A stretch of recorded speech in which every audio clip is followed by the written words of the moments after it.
Good afternoon, Steel City.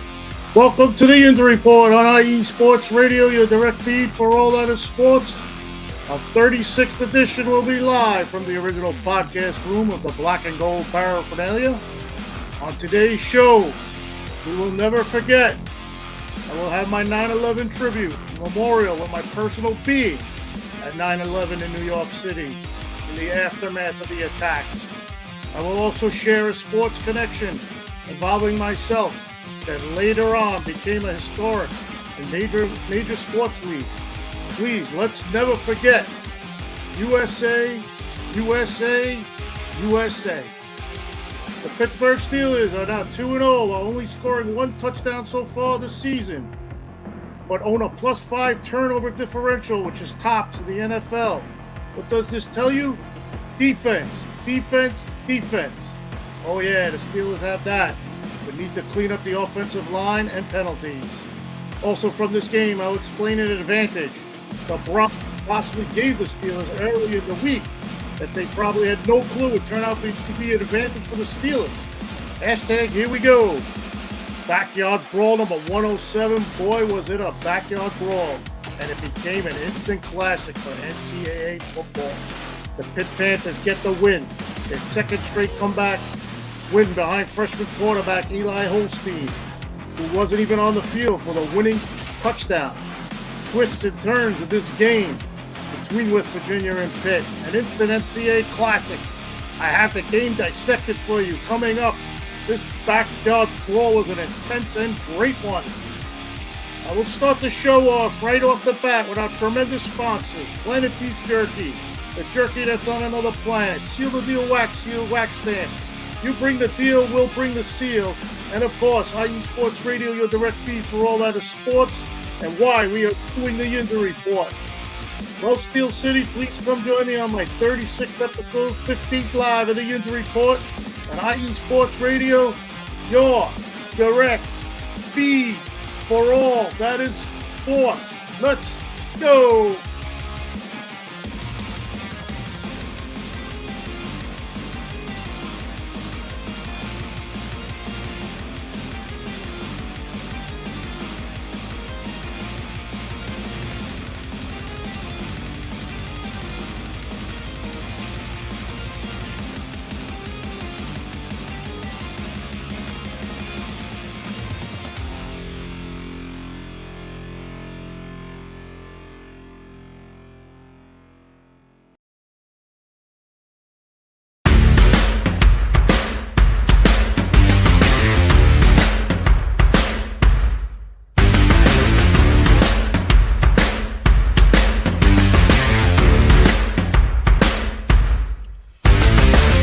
IE Sports Radio fans, this show is brought to you by Planet Jerky Premium Brisket Beef Jerky. Planet Jerky is the official jerky of the 2022 California League champion Lake Elsinore Storm, Single A affiliate of the San Diego Padres. This all brisket jerky has gluten-free options, contains no MSG, no sodium nitrate, is low in sugar, and high in protein. Go to their website at planetjerky.net and follow them on Instagram at Planet Jerky. Planet Jerky, the jerky that's on a whole other planet.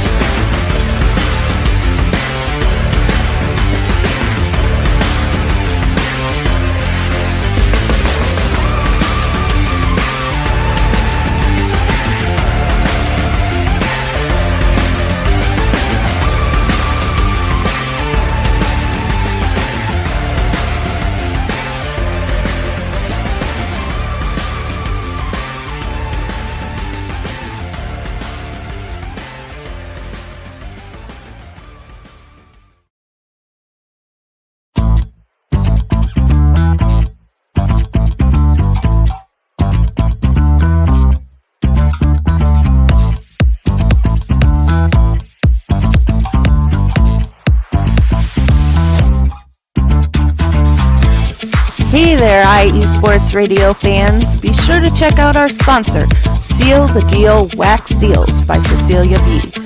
You just finished your very own wedding or baby shower invitations and you're looking for that extra special touch? Maybe you just wrote a letter to a relative or a friend and you want to add to their smile when they receive it.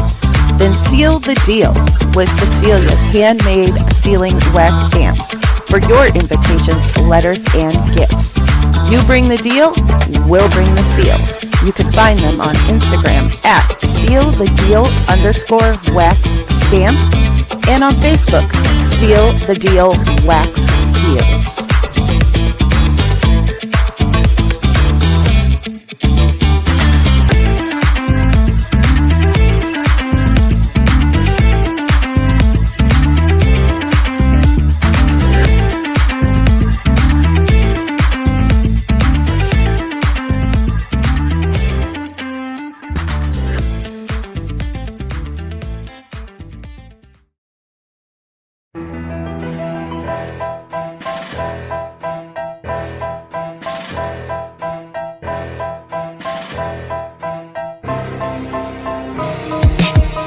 For the last 10 years, IE Sports Radio has been bringing you amazing content ranging from interviewing legendary athletes, coaches, and other authorized media personnel to building tailor-made shows dedicated to all major sports cities around the country.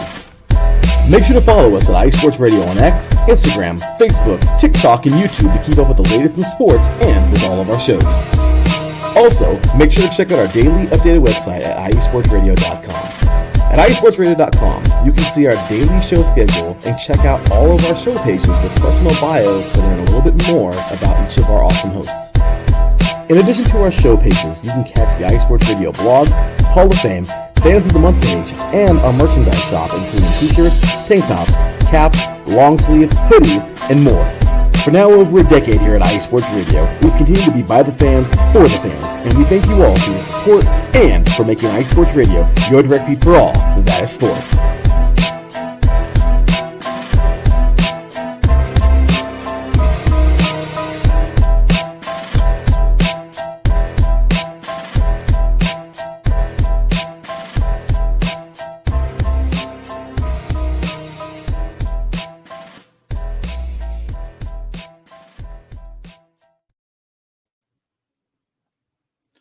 Well, good afternoon, everybody.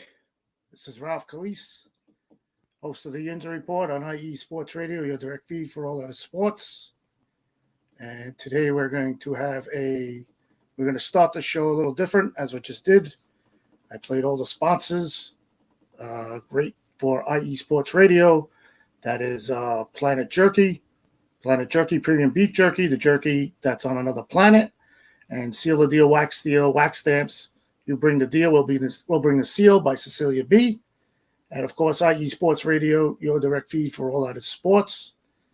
And that's why the Yinzer Report is on the air. So what I'm doing today is I'm going to start off. I didn't do it last week because last week was I didn't want to do any 9/11 tributes or memorials because it was before it happened. So I'm doing a post 9/11 tribute memorial with the sports connection that I had to 9/11 for myself and my personal being. So let's just start off by, let's all take a moment today to put aside our differences and remember the thousands of innocent people lost on 9/11 in 2001. 23 years later, their memories should be honored, never forgotten. To those who protect us at home and abroad, I will simply say thank you, and I will never forget. And reason why I will never forget is I was actually there in person with my job. So I actually worked down in the pit the day after 9/11, which is a personal not tragedy. It's a tragedy to a lot of people, but I didn't lose anybody down there. I've known a couple of friends later on who have passed on due to diseases and cancers and stuff like that. But I worked down there in my utility. As you know, I am from New York. I am a New Yorker. I don't know if everybody known that, or if not, you know now. The show is based from New York, and yes, I worked for a utility for 36 years. And the utility that I worked for was a big part, as you can see on my hat here. We were called the FOD, Field Operations Department. And we worked down in the pit doing all the electrical. We were running lines for the electrical, taking lines, and working right there in the pit. And here's my proof. I had to get a badge to work in the pit. I had to be screened. I had to be interviewed by the FBI. And this was the badge you had to wear. You weren't allowed anywhere near the pit, as they called it, to work. So I was in there with my group of guys for my job, along with the law enforcement, fire department, sanitation, and everyone else from New York who deserves recognition for working on that terrible day and after on 9/11. So I just wanted to share that experience with you because last week hit home. It was a very tough week with all the 9/11 stuff and ceremonies and tributes, and it hit home for me because New York City is my hometown. So I do have a story also that relates to a sports connection for 9/11. So back in 2001, for the Steelers, that is when Heinz Field opened up. So Heinz Field opened up in 2001. The first professional game that counted at Heinz Field was supposedly supposed to be played on September 16th, and that was versus the Cleveland Browns. And due to the 9/11, the first regular season game in Heinz Field history was postponed. It resulted in the first game at Heinz Field taking place on October 7th, 2001, which was versus the Cincinnati Bengals. The September 16th Sunday game, like I said, was versus the Cleveland Browns and rescheduled to October 7, 2021 versus the Bengals. So I just wanted to read out something about how sports was connected with 9/11, being that I'm doing this tribute and memorial. And I found this very interesting. I found this, and I know it's not a time to think about sports, but this was sports happened to turn out to be a real big thing for us people here up in New York once 9/11 was finally, I can't say come to an end, but it's just, coming to give you sanity of other than something that happened with that tragic event. So it goes like this. The tragic events of September 11, 2001 not only shook the United States, but reverberated around the world, leaving an indelible mark on all aspects of society, including the world of sports. On that fateful day, the sports community faced an unprecedented situation that led to a postponement, cancellation, and rescheduling of numerous events, highlighting the deep connection between sports, national identity, and collective human spirit. In the intermediate aftermath of the attacks, Major League Baseball acted swiftly by postponing all games that were scheduled the same day. The decision to halt the games was driven by a sense of mourning and respect for the victims, as well as concerns about safety and security. The MLB resumed on September 17th, and one of the most poignant moments in sporting history occurred later that month when the New York Yankees played their first home game since the attack. The game was marked with emotional tributes and a powerful sense of unity among fans and players. And if you remember back 23 years ago, as I keep saying, never forget, that was when George Bush, our president at the time, threw the first pitch out at Yankee Stadium, and it was just an insane scene. It just was an insane scene. As far as other sports leagues, like the National Football League also responded by the tragedy by postponing its games for the following weekend. This decision was historic, and I'm going to get into why I'm bringing my sports connection with this, as it was the first time in modern NFL history that an entire weekend of games had been rescheduled. The league resumed play the next week, and the subsequent games were filled with patriotic displays moments of silence and tributes to first responders and victims of the attack. The Super Bowl that season, held on February 3rd, 2022, featured an especially moving halftime show dedicated to the memory of 9/11. Never forget. So what happened with me was I was scheduled to go to the Steeler-Bengal game that was dated for October 7th, 2001.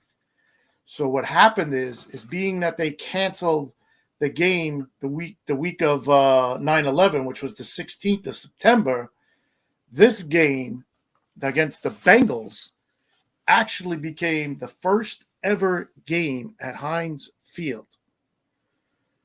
So I consider myself, as that says, historic event that they postponed games for the first time ever. My sports connection, I'm considering myself as being historic that I was at the first game at Heinz Field ever played, Steelers versus Bengals, during the recovery of 9/11.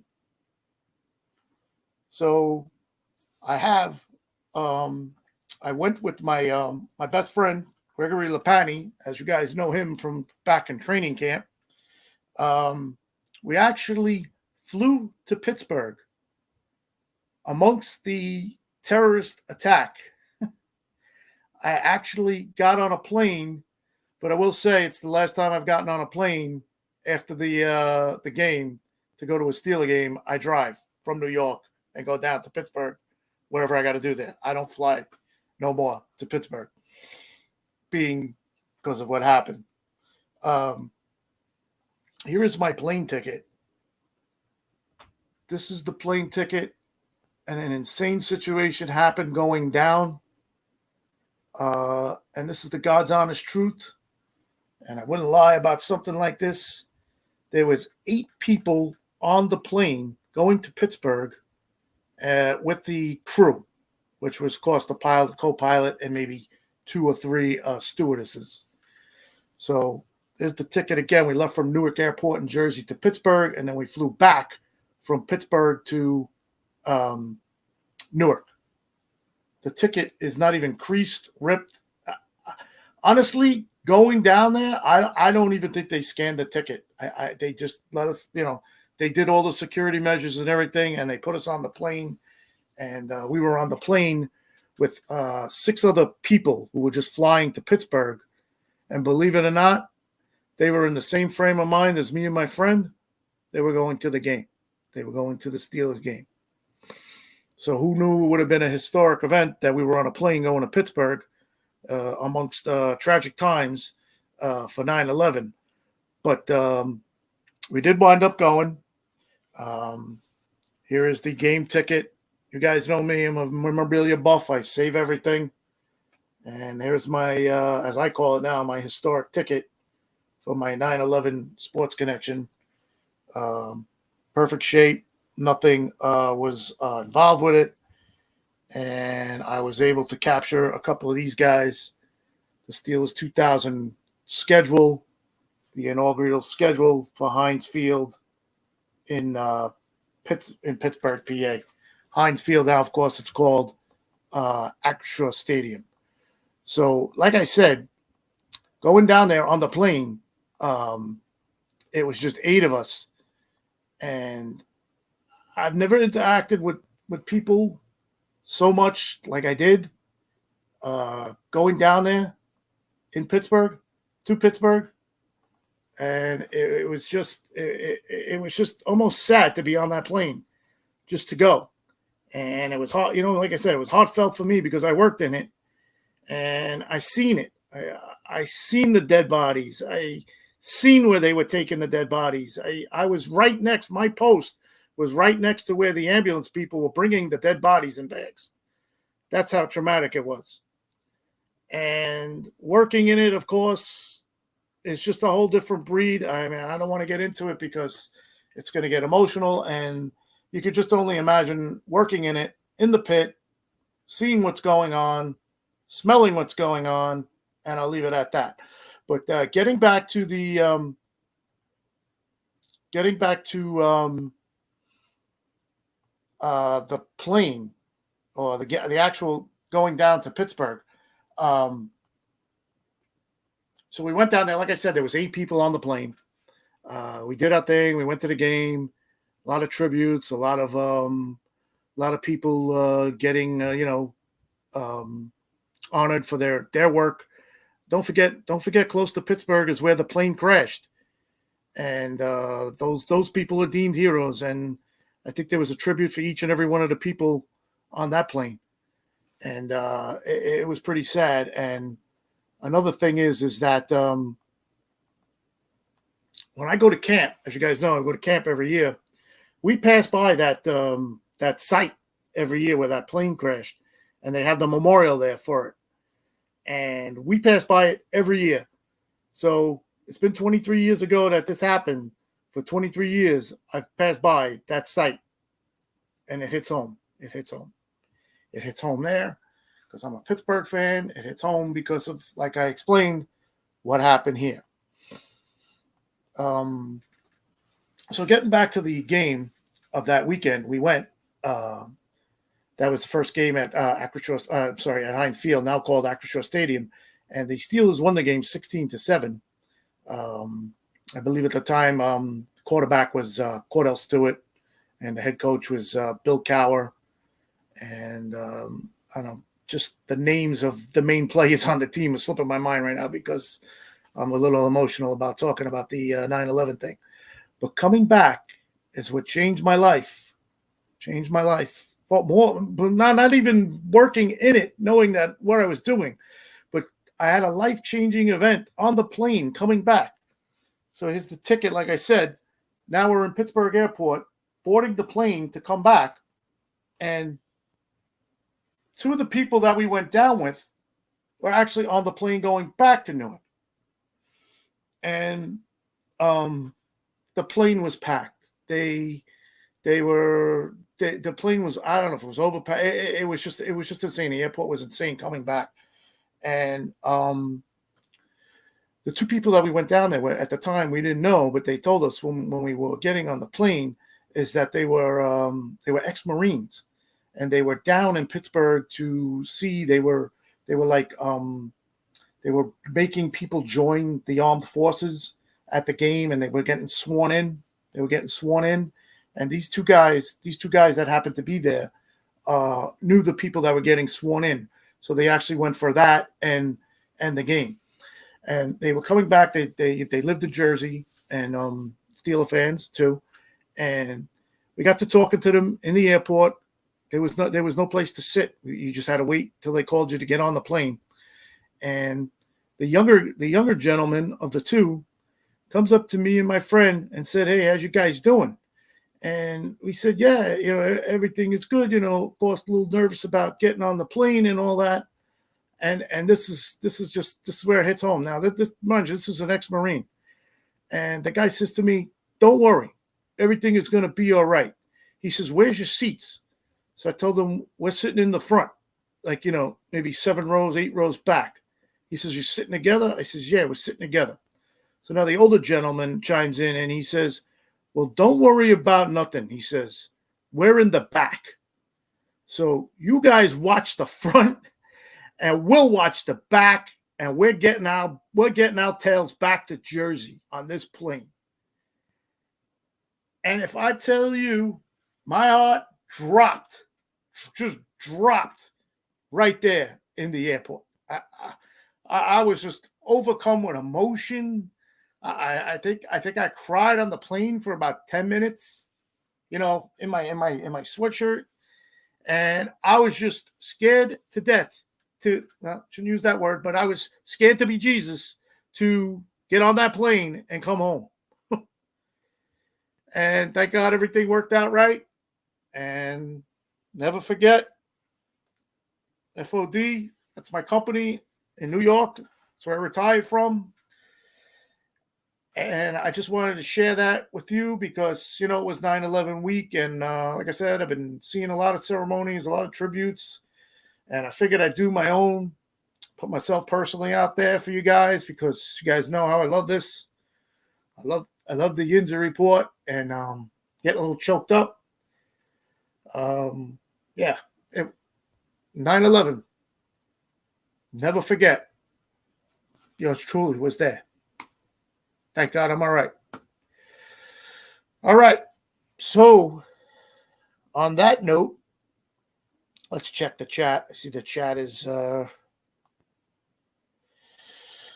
right, Jen B, thanks for joining in. Have a great show.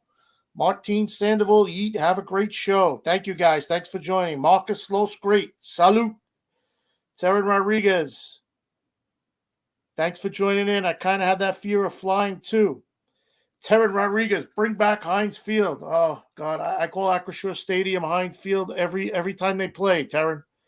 Brandon, how are you, sir? Have a great show, boss. Thank you, sir. Thank you. Raymond Mann, awesome share. Thank you, buddy. You know me. You're my best friend. You know how I feel. And Larry B, thanks for joining. That was awesome. All right, let me take a quick break. Let me recoup here. And when I get back, we're going to get into some football. We'll get into the Steelers with their 2-0 start. And we'll come back after that, and we will talk about the Steelers. We will be right back.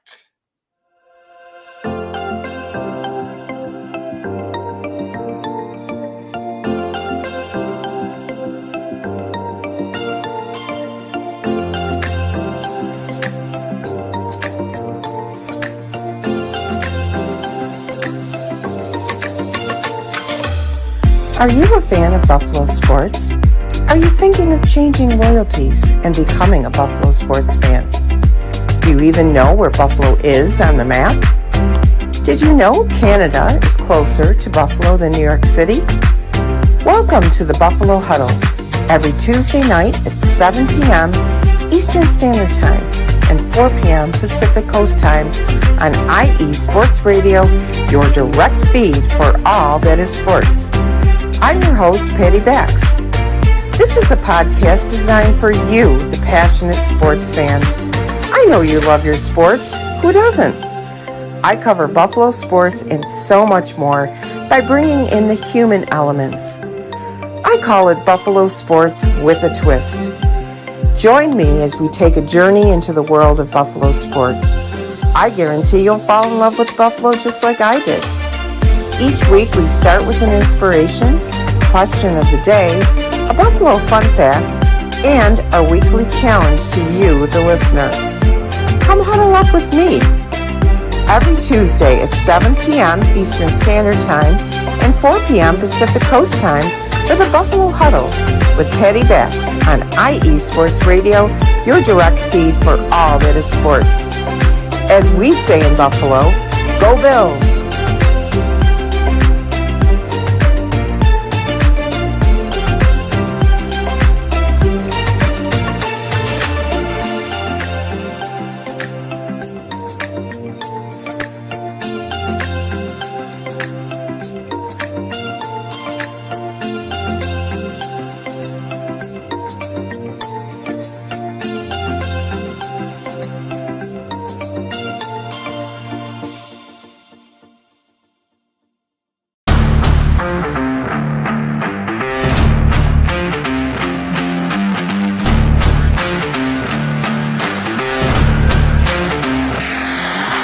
What's good, fight fans? It's your boy, Marcus Los Great, here to give you what you want, here to give you what you need. Yeah, man. Yeah. I'm coming to you live, straight from your mama's basement with a crispy, awesome white tea. We are coming to you live every Tuesday at 10 p.m. Eastern Standard Time. Powered by IE Sports Radio, your direct feed for all that is sports.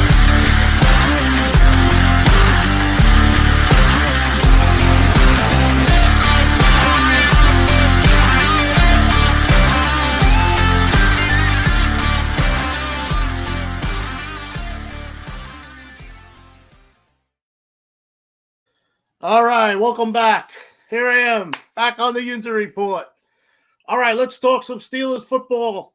Steelers went out to Denver. They won their second game of the season. They beat the Broncos 13-6. There were a lot of different angles for this game when it before the game even started. You had the Steelers heading out to Denver, which they normally don't play well. They have trouble with the altitude, as always, out there. And it was a weird thing happened before the middle of the week. I was on X Twitter, and there was a thing on Denver. They came out and they showed that they were going to be wearing some type of uniform for their third jerseys or prior jerseys from before. And they chose to wear the white. If you saw the game, they chose to wear the old white uniforms with the white tops and the pants with the orange and the blue, and therefore they picked that. So it put the Steelers in their black uniforms, their home uniforms. And you could go back, and when the Steelers wear black on the road, they rarely lose. They rarely lose when they wear black on the road. Because when they go to Miami always does it for an advantage because you're wearing black in the heat, and you're struggling more because the heat is not, you got no way to breathe with the black uniform. But I took that as a little bit of an advantage for the Steelers that they were actually playing in Denver with their black uniforms. So that led up to the week. But yeah, the game came Sunday, and the Steelers were going up against Bo Nix, the rookie quarterback of the Denver Broncos. And the Steelers wound up winning the game 13-6. They are now 2-0, and they have first two wins are on the road. This is the first time since 2020 that they are 2-0. Their next game is their first home game of the season, and it will be against the San Diego Chargers. So here's an angle on this game. Jim Harbaugh is coming back to Pittsburgh, and I don't know if you guys out there are old enough to remember, well, some of you are, the 1995 AFC Championship game in Pittsburgh. It was against the Indianapolis Colts, and Jim Harbaugh threw a Hail Mary pass at the end of that game with the Steelers leading 20-16 that went through, I forget the wide receiver's hands' names on the Colts. I think his last name was Brooks. And it went through his hands, and you see the ball hit the floor, and then three Steelers jump on top of him. And the game was over. It was inches away from being a Hail Mary touchdown pass to go to the Super Bowl. Steelers later on went to that Super Bowl against Dallas and lost. And that was the Neil O'Donnell game where he made Larry Brown, the cornerback of the Cowboys, a rich man. I still think to this day he had something set up with him because still don't know where he was throwing that ball in Super Bowl 30, but that's a story for another day. So they will be playing Jim Harbaugh's San Diego Chargers next week, who are also 2-0. This is going to be a good game. It's already been announced as the 1 o'clock CBS primetime game, and we'll have good old Jim Nance and Tony Romo announcing the game. Oh, boy, I may put that game on mute. And, so they won this game. They won this game 13-6. I will say this defense is talented and is the primary reason we are 2-0. The offense has produced 1 TD and 8 field goals for a point total of 31 in 2 games so far this year. Let's face facts. This offense is neither dazzling nor relentless, efficient, and certainly nowhere prolific. Sunday's specifics in the offense certainly was a tale of 2 halves. First half, 10 points, which could have been 20 if not for penalties, which in part, in my opinion, was Tomlin's fault. Trying a platoon on the third series of the game. With tackles, rookie tackle Troy Fontuana and last year's number 1 draft pick Broderick Jones. Justin Fields led 2 nice drives for the 10 points as he adjusts to the new offense called by Arthur Smith, and he's doing his thing. He's not losing. He's taking care of the ball. He's not turning it over, and hasn't been put in the position to lose a game at all so far. So he's been doing well with that. But 3 penalties on one player on a particular drive cost the Steelers points, but now causes our first-round draft pick, like I mentioned, Broderick Jones from last year, to play mind games with himself, and he's not even playing at his normal position. So what Tomlin did was he moved Broderick Jones. Remember last year he moved Broderick Jones from his left side to the right side, and that's when, due to injuries, and that's when the Steelers took off with the running game last year, and they turned their season around. So now this year they have another guy there, and they have Broderick Jones because he's a versatile lineman, as Tomlin said today at his press conference. They want him to play with Fontenot at the rookie spot because it was his first game of his NFL career, and he was trying to give him a break or see where he was, football playing wise, and he figured he tried the platoon. And it didn't work out for Broderick Jones because he had 3 penalties called on him in one drive. 2 holding penalties, one that negated a 51-yard pass, and then he had a 5-yard, I believe, penalty for something. I don't know. I think it cost him a first down as well. So they're working on that with Broderick Jones, and the way I look at it is, the way people in Pittsburgh are saying it now is like Broderick Jones is a bust, which I wouldn't say that because it's only his second year, and he's trying to find his way. And Tomlin will get it right with him. Tomlin will get it right with him, even though he made a mistake here. I don't think he should have did it on the 3rd series. And the talk now in Pittsburgh is our last 2 drafts, we have 2 number 1 picks in the late part of the rounds. That'll be busts. Remember last year it was Kenny Pickett. He's no longer on the team. He's gone. They traded him because we signed Russell Wilson and Justin Fields.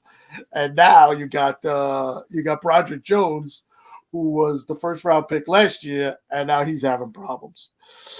So the first half stats for the Steelers, they had 189 yards and 13 first downs.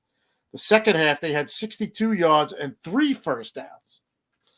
So you could see right there the big difference. A total of 8 punts. That's not good. By a new punter, mind you, because last week Cameron Johnson got hurt. Callis Waitman, he showed the offense. Callis Waitman had punted the ball 8 times and shows that the offense is still trying to get an identity. Another offensive penalty for interference took a George Pickens TD off the board in the 3rd quarter. Again, like last week, a cheap tic-tac penalty that the refs could look at and say maybe it wasn't. Come on, refs. Make up your minds. That game Sunday was like watching penalty flag football. There was a penalty on every play.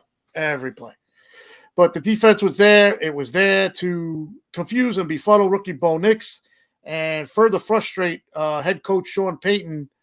And they came up with a great play call on a trick play, Sean Payton did, that eventually got the ball back into Nick's hands, and he completed a 49-yard pass to the Steelers' 7-yard line. But on the next play, Steeler rookie Corey Trice picked off Bo Nix in the end zone. Corey Trice, now you remember last year, was a rookie. He got hurt in camp, not training camp, the camp before mandatory camp. And this was actually his second. He played a little bit last week. This was his second NFL game and his 9th professional play. And he came up with a big interception to stall that drive as the Broncos tried to come back, being down 13-0. So, yeah, like I said, it was the 9th play of his career, and it was a big one for the INT, for the talented defense, which is already more talented than we may believe. Defense was so into the game, and it was everybody. Damontae Kazee, game-ending INT, Isaiah Loudermilk batting down a ball on a 3rd and 6 at the 16-yard line that they settled for a field goal. That was Denver. Mixon a TJ Watt sack, 2 tackles for a loss, and a sack by Alex Highsmith. Sean Elliott, team-high 9 tackles. Joey Porter Jr. turning Cortland Sutton into just another guy tied for 5th on the team in receptions. The defense, again, was damn good enough. The Steeler defense had 6 tackles for a loss, 7 QB hits, 2 INTs, 6 passes defended, 2 sacks, 64 yards allowed rushing, and the Broncos were 0-3 in the red zone. So just a dominant defensive effort by the Steelers in Denver on the road in that environment with the altitude, which that altitude could kill a team if you're not prepared to play there. Kudos to all those Denver people out there, that coaches and trainers and all those people that get people to play out there, because you could see in the third quarter, one of the Steelers went out of the game. I actually think it was Deshaun Elliott, and he was going like this, like he went out of the game. I guess he got the wind knocked out, and he's like, I need oxygen. I need oxygen. So we'll take the win. A win is a win. 2-0 coming home to Pittsburgh versus the San Diego Chargers. And here we go. Here he is. As I started last week, the TJ Watt Defensive Player of the Year Award board. Here was his stats for this week. 4 tackles, 2 tackles for a loss, and 1 sack. So we're going to put this on the board today. And let's find the Broncos. There they are. So we're going to put that there on the board for TJ Watt. There he is. There's TJ. There he goes. So TJ Watt now has 2 sacks. He has 4 tackles for a loss. I didn't get the quarterback hits in that game. I know he only had 1 sack. So 2 sacks, and he's already got 4 tackles for a loss. And who knows, he probably has maybe 3 or 4 total quarterback hits. All right, so that's it for the Steelers. I'm going to take another quick break. When I get back, I am going to talk about an insane college football game that happened this weekend in Pittsburgh at Acrisure Stadium for the Pitt Panthers and the West Virginia Mountaineers. And they played backyard brawl number 107. So when I get back, we will definitely delve into that. I have the game dissected. Hopefully I have enough time to go through it, and we'll do that when I get back, right after this. This is the Yinzer Report on IE Sports Radio, your direct feed for all that is sports. What's up, sports fans? You're listening to IE Sports Radio, your direct feed for all that is sports. I'm your favorite West Coast Wisconsinite, Bernie Bango, and if you're a cheesehead, come listen to my show, Big Cheese Sports, where we road trip around America's Dairyland, previewing, reviewing, predicting, debating, and digging into all that is Wisconsin sports at the college and pro levels. Join me on IE Sports Radio, Sundays at 1 p.m. Central Standard. Bernie out.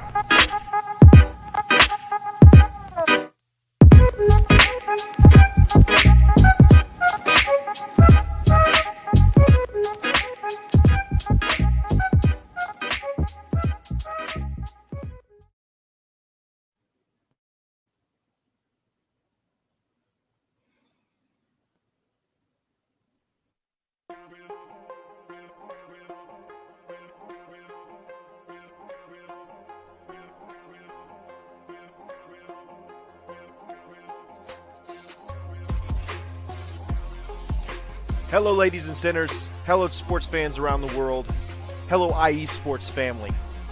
This is Cale Henderson, the host of IE Vegas, the Sin City Sports Show, presented by IE Sports Radio. If you folks are interested in sports in the Vegas area, if you're wanting to have a blast for 1 hour, every Tuesday night from 7 p.m. Pacific Standard Time to 8 p.m. Pacific Standard Time, this is a show built for the Vegas sports fans, where we feature the Las Vegas Raiders, the Las Vegas Golden Knights, the Las Vegas Aces, and the University of Las Vegas, Nevada Rebels. Hopefully, fingers crossed, MLB team coming soon. Either way, if you folks are looking to have a blast for 1 hour each and every week, tune in Tuesday, 7 p.m. Pacific Standard Time to 8 p.m. Pacific Standard Time. If you folks are interested in Vegas sports news, go to our Twitter, at SinCities_IESR, and you can speak with me, the host, Cale Henderson, at Cale_Henderson on Twitter. At any time, be happy to reply. Always want to reach out to our fans. Again, the Sin City Sports Show, presented by IE Sports Radio, your direct feed for all that is sports.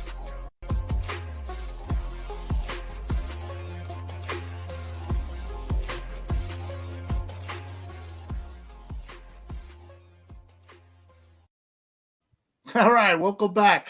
This is the Yinzer Report on IE Sports Radio, your direct feed for all that is sports. And I was just reading the comments in the chat, and Terry Rodriguez, you are the man. I am so sorry. I got so pumped up talking about the Steelers going to a Super Bowl. I kept calling the Chargers, who the Steelers are playing this week, the San Diego Chargers. And as Terry corrected me twice in the chat, they are now the Los Angeles Chargers. I am sorry. I am sorry about that. He said Los Angeles Chargers, and then I must have said it again as I was going through with the Steelers, and he says, I am sorry to say, but the Chargers are now in Los Angeles, not in San Diego. Thanks, Dean Spanos. All right, so yes, that is the game Sunday. The Los Angeles Chargers are coming to the Berg to play the Steelers at Acrisure Stadium at 1 o'clock Sunday. It's going to be a great game. I can feel it already. All right, let's get into this backyard brawl, the 107th backyard brawl of college football between West Virginia and Pitt. This game was at Acrisure Stadium again. A lot of mention of Acrisure Stadium today. It was the 107th backyard brawl. Neil Brown brings his West Virginia Mountaineers to play Pat Narduzzi's Pittsburgh Panthers.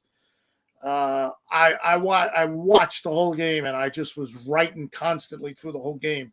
So I have a notebook. I have notebook pages of things that happened in this game. It was just a tremendous game. Like I said at the beginning, if you have 2.5 hours, 3 hours of time, you want to watch a great college football game, this is the game to watch. This was an instant classic. So let's just get into the backyard brawl. It's two fan bases that view this rivalry hoisted on hate. One must get back to the top of the heat for its raucous fan bases, and backyard brawl weekend fan bases were all pumped up. Of course, they're 75 miles apart, the most common opponent for both teams being West Virginia and Pitt. Two words that was said before the game: let's brawl. The rivalry played on what one of the coaches said: play with emotion, don't be emotionally. Play with emotion. Don't be emotionally in a fine line for both teams in this brawl. West Virginia got the ball first. They struck on a TD pass from Green to C.J. Donaldson, and it was 7-0. I'm sorry, it wasn't the first drive, with 7:58 left. Pitt came back down, and they answered with a 31-yard field goal. So it was West Virginia 7-3 with 6:17 left in the first quarter. Desmond Reed caught an 11-yard TD pass from freshman quarterback Eli Holston. It was now 10-7 Pitt, and on a 2nd and 17 play was a great catch by wide receiver Kenny Johnson, and Pitt had the lead 10-7 with 30 seconds left in the first quarter. The end of the first quarter came going into the second quarter, and West Virginia responded back on a Jaheim White 5-yard run. Cole Taylor was the main target on that drive for the quarterback Green for West Virginia. He had 3 receptions and a key block on the TD run. So now it's 14-10 West Virginia with 11:54 left in the second quarter. Desmond Reed caught a 19-yard pass from Eli Holston on an incredible escape of a sack by Eli Holston. Big sign of maturity for this freshman quarterback. It's now 17-14 Pitt with 7:01 left to go in the second quarter. Pitt INT at 4:22 left of the second quarter by Brew Brookins, number 12. Pitt was stopped on a 4th and 1 at their own 49-yard line with 1:27 left in the second quarter, and Green had a run of 23 yards on a 1st and 20 to the Pitt 35, and West Virginia tacked on a field goal after that big run by kicker Mike Hayes, and it was 17-17 at half. What else could you ask for? 107th game, and we're at 17-17. Stats were even on both sides. They had a good and bad plays. The intensity was there for both sides. Second quarter was penalty filled. Both had targeting penalties.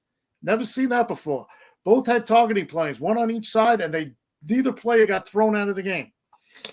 So the third quarter came, 11:02 left in the third quarter, a 4th and 3, and West Virginia punter, number 41, Straw, fakes the punt and runs for 12 yards for a first down.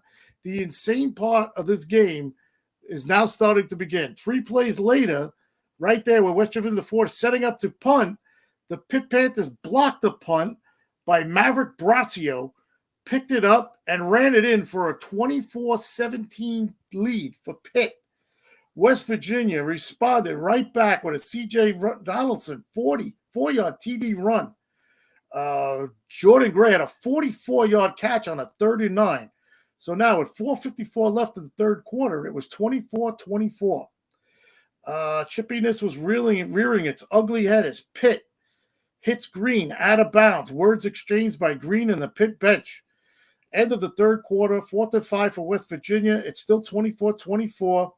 The 107th backyard brawl is tied after 3 quarters played. What else can you want? Fourth quarter, Traylon Ray makes a 7-yard catch on a 4th and 5 that makes the drive continue on the Pitt 29. The QB Green hit again out of bounds, flag thrown late on number 30, George of Pitt. West Virginia, 24-yard field goal by Mike Hayes with 11:19 left in the fourth quarter. So now they're up 27-24. Okay, with 8:54 left, Isaiah Neal penalty for targeting. Now, this is the third one of the game. A targeting penalty on Pitt Panthers Isaiah Neal. He was disqualified for targeting. Penalties, like I mentioned on the other 2, were not deemed targeting, and this was on the quarterback Green, hitting the head and neck area. 4th and 4, 6:48. Traylon Ray makes another 4th down catch for a first down for West Virginia. His second 4th down conversion on one drive. Insane. The play was just insane. Justin Robinson, 28-yard, one-handed TD catch. This is Justin Robinson of the West Virginia Mountaineers. TD catch with defenders all over him from Green in an aggressive up-tempo drive that ended with a TD and a legendary catch. That's how they described it on the broadcast, a legendary catch for this type of game. West Virginia is up 34-24 with 4:55 left in the fourth quarter. So Pitt is down 10 now on their home field in the 107th backyard brawl. They're down 10 with 4:55 left. At this point in the game, the second half, they had 11 offensive plays, 4 yards, 1 first down, and -5 yards rushing.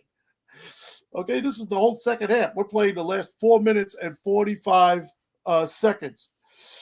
So Holston starts a drive with 4:55 left, 2 running plays for first downs, totaling 24 yards.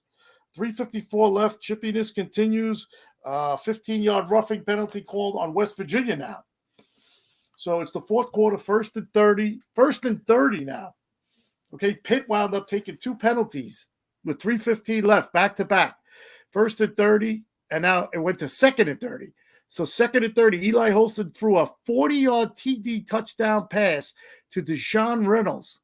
West Virginia now leads 34-31 with 3:06 to go. And this was another great catch that the announcers were saying were legendary for Pitt in this game.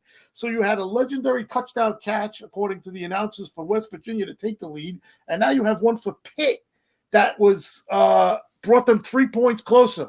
And let me tell you, they were insane catches. Reynolds' catch had 3 guys around them also, and he came down the ball while he was being interfered with. They threw the flag, but of course they declined the penalty. So fourth quarter now, 1st and 10. Now it's 34-31. The West Virginia got the ball back. They went 3 and out. So I'm just getting excited to talk about it because I can replaying the game in my mind. Fourth quarter, 1st and 10. Pitt at their own 23 with 1:55 left. Holston leads a game-winning drive, but was not even on the field for the game-winning TD. Here's why. Holstein was watching from the sidelines as Derek Davis Jr. plowed in from the 1-yard line. All right, we'll get to how that happened. So the drive was 6 plays, 77 yards. Holstein had 40 yards passing, the 15-yard interference penalty on West Virginia, 29 yards rushing. Like I just said, Derek Davis Jr. had the 1-yard TD run, Sol's extra point, 38-34 Pitt, 28 seconds left, and Pitt ended the game as West Virginia got the ball back with an interception from Kyle Lewis. I'm telling you, even if you could just go out there and just go on YouTube and just watch the last 5 minutes of the game with 4:55 left. It was insane. So now, like I said, Holstein wasn't even on the field for the game-winning touchdown. This is how crazy this game was. He was watching from the sideline as Derek Davis Jr. plowed in from the 1-yard line. Holston helmet came off on the prior play after he bullied his way 5 yards to the 5-yard line, to the goal line. Holston had to sit out one play because his helmet came off, and it eventually was the winning TD run. Despite this wild scenario, this is the second straight week Holstein engineered a fourth-quarter comeback victory for Pitt. Last week it was a 27-6 defeat versus Cincinnati to the Bearcats and rallied them to win 28-27. Saturday, 10 points down to West Virginia with less than 5 minutes remaining to top West Virginia 38-34 in the 107th backyard brawl at Acrisure Stadium. And we mentioned Acrisure Stadium again. Holstein wound up 21-30, 301 yards, 3 TDs, and Holston is far from looking like a freshman. In that last drive, those last 2 drives, he looked like a senior. He had a remarkable day, throwing for 91 yards and a score rumbling for 67 yards, all in the last 5 minutes. And that was 3 pages of notes on the game, and I could have did more, but I knew there wouldn't be enough time to talk about it. So that was the 107th backyard brawl, and I could see we're coming to the end of the show. So Pitt is now 3-0, and I think they're playing Youngstown State, another Pittsburgh area team, next week. I think West Virginia has a bye, and Penn State is playing. I'm not sure, but it's nobody in no. I don't want to say nobody big because that's kind of like they're not playing anybody that is ranked or anything. So we'll see what happens. We'll go over those games next week. All right, quick check of the chat. Ricky, how you doing, buddy? Pitt keeps finding crazy ways to win. Yes, they are. They do. That's 2 weeks in a row. Chad Schrader, what's up, Ralph? How you doing, Chad? Here we go, Steelers. Here we go. Yes. And Crypto Runners, Ralph with the strong arm. Thank you, sir. Thank you. And Taryn, now something else I must ask you. Are you ready for Pitt? Yes. Taryn, I mentioned that to you on your show. Let me hit the music here as we get ready to end.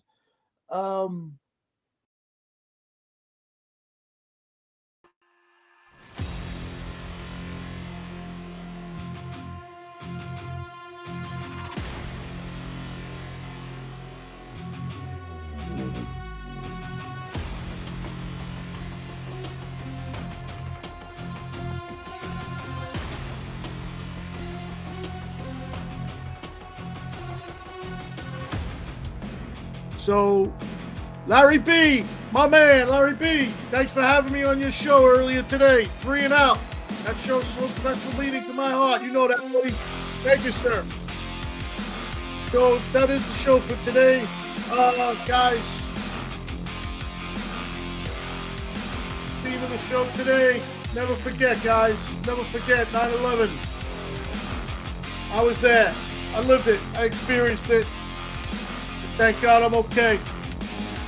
So this is the Yinzer Report on IE Sports Radio, your direct feed for all that is sports. Thank you, everybody, for joining in. I will say goodnight, and we will be back next week. All right, everybody. Have a great evening. Thanks for joining, and I'll talk to you soon.